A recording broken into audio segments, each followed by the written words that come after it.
तो hello friends, चलिए स्वागत है आपका अपना यूट्यूब चैनल एन के स्टडी स्टेज पर। तो आज हम लोग एक नया टॉपिक लेकर आए हैं, चिन्हों का नियम। क्या है? प्लस माइनस रूल, चिन्हों का नियम। ठीक है, तो चलिए इसको हम लोग एग्जांपल के साथ समझेंगे क्या होता है। ठीक है, तो देखिए, जब मान लीजिए कोई भी मान लीजिए पॉजिटिव संख्या और फिर पॉजिटिव संख्या के साथ गुना करेंगे तो उसका आंसर क्या आएगा। ठीक है, प्लस गुना प्लस करने पर हमेशा रिजल्ट जो आएगा वो आपका क्या आएगा, हमेशा पॉजिटिव पर आएगा। ठीक है, हमेशा क्या आएगा, प्लस पे आएगा। ठीक है, प्लस गुना प्लस करने पर हमेशा क्या होता है, रिजल्ट तो हमेशा प्लस ही आएगा। ठीक है, तो चलिए एक एग्जांपल लेकर समझते हैं। जैसे मान लीजिए 4 गुना 3 कर रहे हैं तो इसका आंसर हमेशा कितना होगा, तो 4 कितना होता है, 12। तो ये भी कितना होगा, तो पॉजिटिव ही होगा। ठीक है, आशा है कि आप लोग समझ जाएंगे। ठीक है, देखिए, अगर संख्या के कोई भी साइन नहीं लगा तो वो हमेशा क्या होता है, तो प्लस में ही होता है, यानी कि पॉजिटिव होता है। ठीक है, जैसे मान लीजिए 7 गुना 5 दिया था, ये क्या है आपस में, ये भी पॉजिटिव ये भी पॉजिटिव है, तो इसका रिजल्ट जो आएगा वो भी क्या होगा, हमेशा पॉजिटिव होगा। ठीक है, बस आपको ये याद रखना है कि पॉजिटिव गुने पॉजिटिव इक्वल्स टू क्या आंसर निकलेगा, तो आपका पॉजिटिव ही निकलेगा। ठीक है, चलिए और ये देख लेते हैं। एक होता है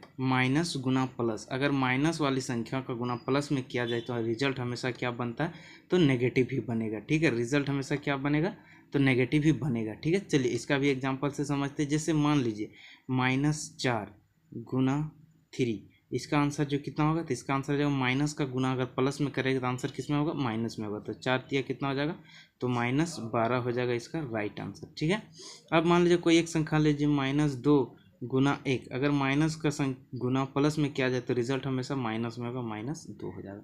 ठीक है, ऐसा कि आप लोग समझ रहे होंगे। बस ये ऑपरेशन को आपको याद रखना कि माइनस का गुना प्लस में करने पर रिजल्ट हमेशा नेगेटिव बनता है। ठीक है, तो चलिए और देख लेते हैं। देखिए, अब एक आता है नियम कि माइनस का गुना अगर माइनस पर करेंगे तो रिजल्ट क्या बनेगा। ठीक है, तो इसको थोड़ा ध्यान से समझिएगा कि जब भी हम लोग माइनस का गुना माइनस में करेंगे तो रिजल्ट हमेशा जो बनेगा वो हमेशा किस में बनेगा, पॉजिटिव पर बनेगा। किस में बनेगा, हमेशा पॉजिटिव आएगा इसका आंसर। ठीक है, माइनस का गुना माइनस में करेंगे तो रिजल्ट हमेशा पॉजिटिव आएगा। ठीक है, समझ गए। तो चलिए हम लोग देख लेते हैं। जैसे दिए -4 गुना -3, तो इसका आंसर क्या हो जाएगा, तो इसका राइट आंसर जो हो जाएगा वो हो जाएगा आपका 12। कितना हो जाएगा, 12। तो पॉजिटिव आएगा इसका रिजल्ट। ठीक है, माइनस गुने minus is equals two plus. ठीक है, तो -4 गुने -3 क्या हो जाएगा, +12 हो जाएगा। ठीक है, चलिए और एग्जांपल लेते हैं। जैसे -5 गुने -5, तब 5 गुना 5 की जगह 25 होता है, माइनस गुने माइनस कितना हो जाएगा, प्लस। तो ये हो जाएगा पॉजिटिव, इसका आंसर आ जाएगा। ठीक है, तो बस ये आपको याद रखना कि माइनस का गुना माइनस पे करने पर रिजल्ट हमेशा क्या बनता है, तो याद रखिएगा रिजल्ट हमेशा पॉजिटिव बनेगा।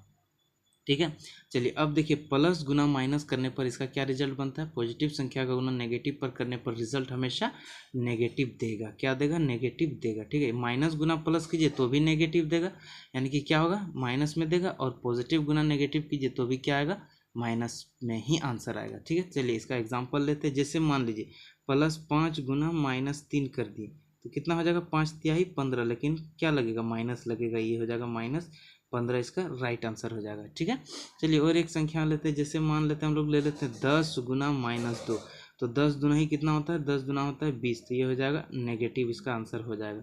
ठीक है, ये हो जाएगा आंसर इसका नेगेटिव हो जाएगा। ठीक है, तो वीडियो अच्छी लगी तो लाइक शेयर एंड सब्सक्राइब जरूर करें। थैंक यू दोस्तों।